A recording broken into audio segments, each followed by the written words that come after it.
Hi guys, Darthus here with another action figure review, and today I'm going to be taking a look at the Marvel Legends series 2-pack for Spider-Man Homecoming, Marvel's Vulture, and Spider-Man.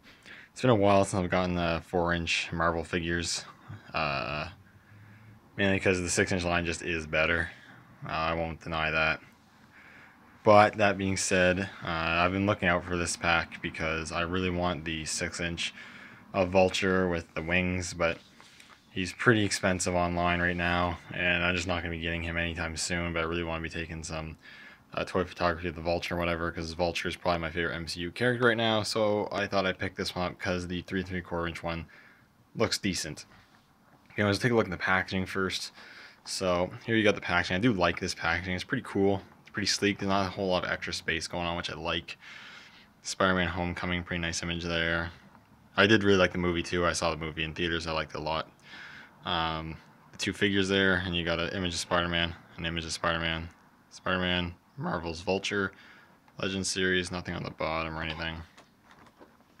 Flip around the back, and you get the stylized image of both of the figures, Spider-Man and Vulture, and you get a little read up here that says, when Vulture sets out on a nefarious mission to steal the world's most powerful technology, it's up to Spider-Man to shut down the bad guy and save the day.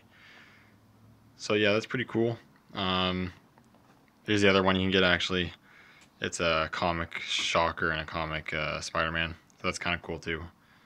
But yeah, so I'm gonna get this opened up and we'll take a close look at the figures inside, see if it's worth it. Alright, now I got these guys out of the packaging, and this is a pretty cool set. I'm impressed.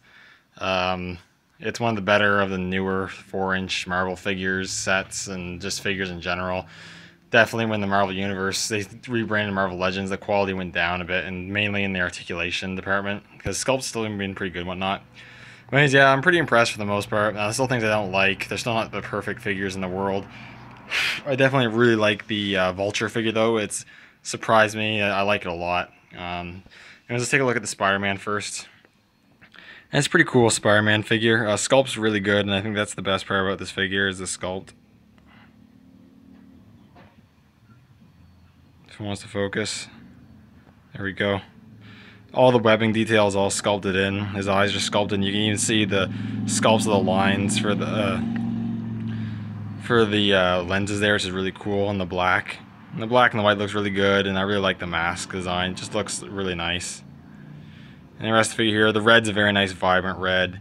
The blue looks really good as well. It comes off a little darker of blue on the camera. It's a bit lighter in person. That's really nice. Has sort of a glossy look to it as well, which is cool. You got the little black spider logo there. On the back, you got the red spider logo. You got the black trimming around the suit, which is really cool, and all the sculpted webbing, which looks really nice. His right hand is sculpted in a closed fist, and his left hand sculpted in a web whipping pose.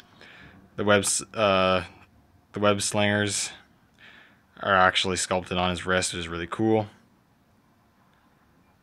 The proportion is pretty good. I mean, comparing him to Vulture, he is a decent amount shorter and smaller than Vulture, but that makes sense because he's way younger, and he's not wearing big, like, exosuit legs or anything like that, so the scale, I think, makes sense. The legs do feel a little thin compared to the rest of the body. It's not too bad, but they just look a little off for some reason.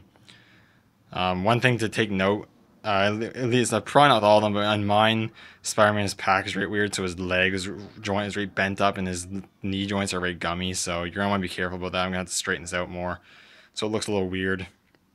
But the legs look good. He got some nice sculpted detail, and his boots or whatever look really nice in the black, and all the sculpt details look really good. It's a solid looking Homecoming Spider-Man figure, MCU Spider-Man figure. I'm happy with how he looks. In terms of articulation, he's actually better than I thought he was going to be. Oh, I was going to say pretty good. No, not pretty good. It's decent. It's better than I thought it was going to be. He has a ball joint at the head as well as a hinge at the neck, so you get a lot of head articulation, which is really good. Ball hinges of the shoulders move all right. No bicep swivel. A single hinge that doesn't even come close to moving 90 degrees, which is kind of stupid. No wrist articulation, which really sucks. Diaphragm joint, which moves decently. Ball hinge of the hips that move decently. No thigh swivel, which sucks. Double hinges in the knees, and hinges the ankles with rockers. So compared to some of the other more recent figures in the scale from Marvel Legends, 3 1/4 inch scale. It's definitely better articulation. We're seeing better articulation again, which is good. There's still much improvement to improve on, so hopefully it gets better. He doesn't come with any accessories. It would be nice came with me a web accessory for his web whip hand, and maybe the little things, web thingies that go in between his arms and his torso. Though on the Marvel Legends one, apparently they're really crappy, so maybe it's good they didn't come with that. I don't know. Maybe backpack. Backpack actually would have been really cool to come with this figure. That would have been really cool. Anyways, let's put old Peter off to the side and take a look at the figure, which is the reason I got this, which is the Vulture figure. And this guy is really, really cool. If you can't get the Marvel Legends 6-inch one, this is the next best thing for sure. The wingspan's actually really nice. You don't really appreciate how big the wings actually are until you actually have it out of the packaging and in hand. Because in the packaging, they don't look that big, even on video and stuff. I don't think it does enough justice. These things are pretty good. I mean, they're still a little on the small side scale-wise, but what can you do? They still look pretty good. I'm not going to complain too much. One thing I will complain about, though, is the head sculpt. Now, the head sculpt itself, as just a sculpt, is good. It looks like a pilot's helmet for like a jet fighter or something. If the stupid thing ever wants to fucking focus. Oh my god. I need a better fucking... There we go. And it looks good, but the thing is, this is not accurate to how he looks in the movie. I mean, the majority of the helmet looks fine, but the mouthpiece in the movie is more flattened, and honestly, it looks more like a beak, if I'm to be completely honest with you. Also, his visor in the movie is black with these green beady eyes. This is just painted in a green. And the helmet sculpt looks good on this figure. It's just inaccurate. And I think if they just did an accurate head sculpt, because everything else with the figure is pretty accurate, so I don't know why they screwed up the helmet. But if I think it's just the helmet was an accurate look, the figure would look even more awesome. Now, I might actually end up painting the visor to look accurate. We'll see how I feel. But yeah, so that's the head. The rest of the figure looks good. He has his bomber jacket on, and he's got the feathering or the fur around his neck, which is a cool way to implement that look from the comic into a more practical look. He's got these straps that are sculpted on and painted with gold paint for the buckles. Looks really good. Those gloves there, which are painted in a matte black. One hand is sculpted with a grip accessory gripping hand. One is a closed fist, which is cool.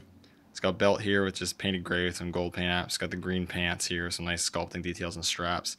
Nice sort of gunmetal silver look for the Exo legs on his thighs there. I wish that paint would have continued on to the bottom of the legs, which are pretty much just a gray, which is kind of unfortunate. I think it would look much better with this paint.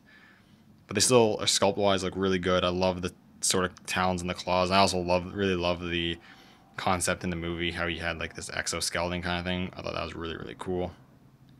They look really nice.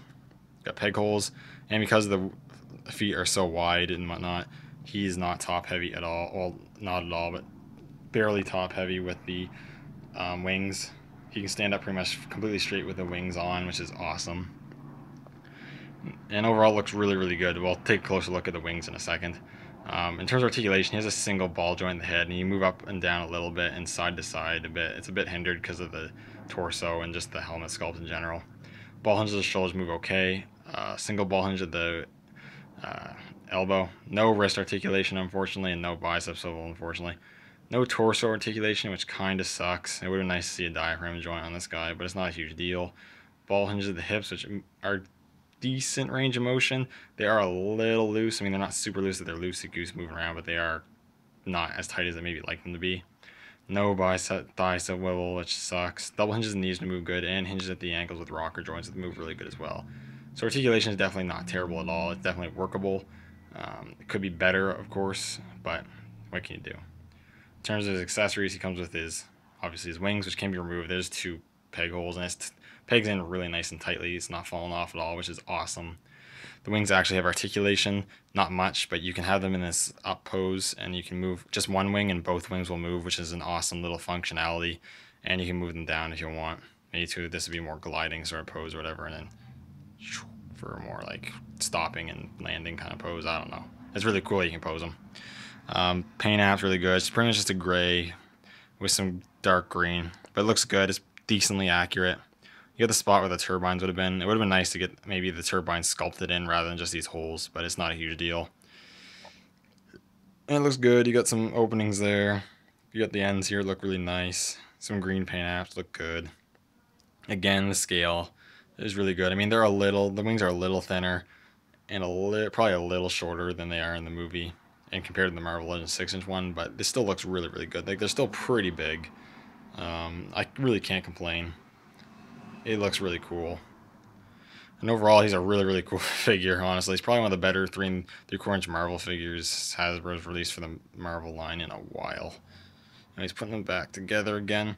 Overall, this is a really, really cool set. If you're collecting Marvel 3 3/4 inch figures, if you want a Vulture figure, can't get that Marvel Legends 6-inch one, you're just a Vulture fan in general, highly recommend picking up this set. Don't pick it up for over retail, definitely not worth it for over retail. But if you can get for retail price or lower, highly recommend picking this up, even just for the Vulture. This is a really good set.